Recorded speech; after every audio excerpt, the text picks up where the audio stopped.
Yo, yo, yo, it's that time again. All right. Last time we talked, um, I made a list of the greatest basketball players of all time, my top 10. Um, so before I even kick off number nine, I want to talk about honorable mentions. I always put these guys on my honorable mentions list because without them, a lot of basketball players wouldn't be here today. Oscar Robertson, Bill Russell, um, just the rest of the greats that played during the times that I couldn't watch them play. 'Cause I wasn't part of that era. I didn't grow up playing.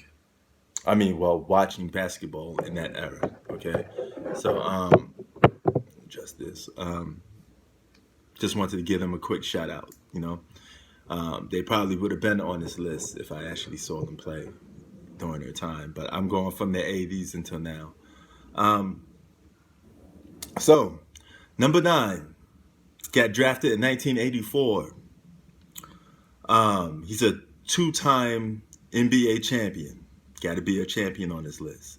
Um, Two-time Finals MVP, a 1994 MVP, six-time All First Team NBA. Um, let's see what else. Damn, I'm gonna have a hard time adjusting this. Um, he's a two-time Defensive Player of the Year. Um, 12-time NBA All Star.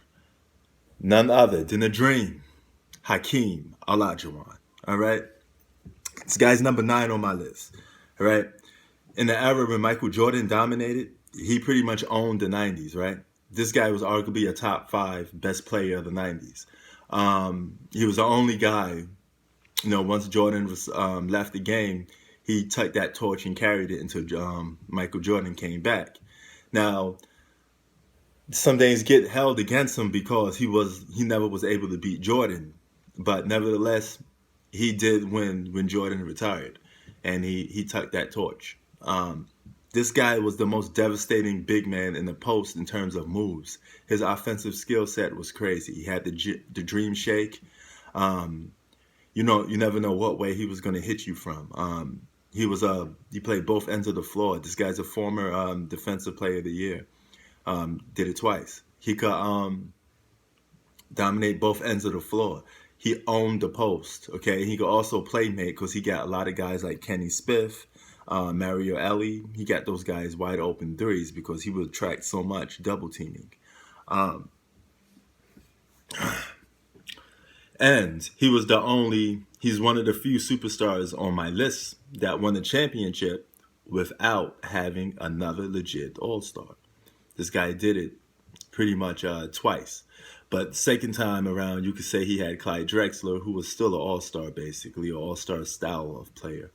Even though Clyde was a little slower and older when he won the championship with them in '95. Um,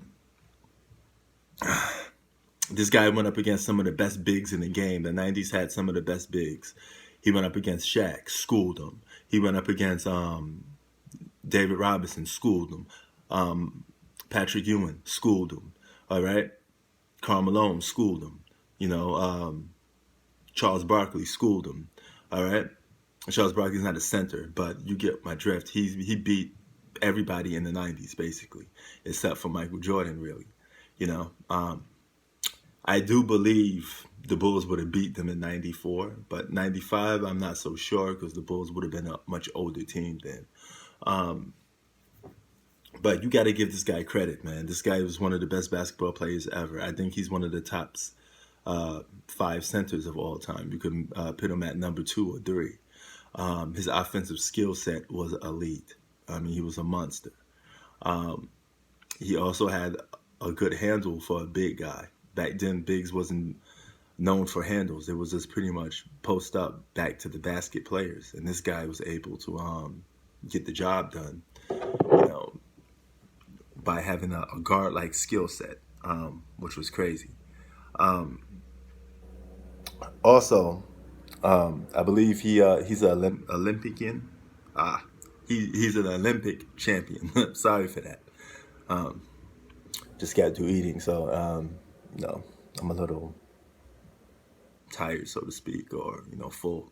Um, he's from Nigeria. He's a foreign international basketball player, right? He had a good college career. He played in college for 3 years, I think, from 1981 to 1984.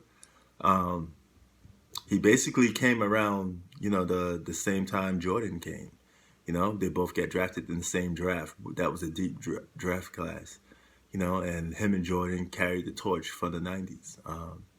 If To this day, players show Hakeem the respect that he deserves. You know why? Because they want to mimic some of his moves. Some of the NBA greats, such as LeBron James, Kobe Bryant, all contacted Hakeem Olajuwon to learn moves from him, post-up moves.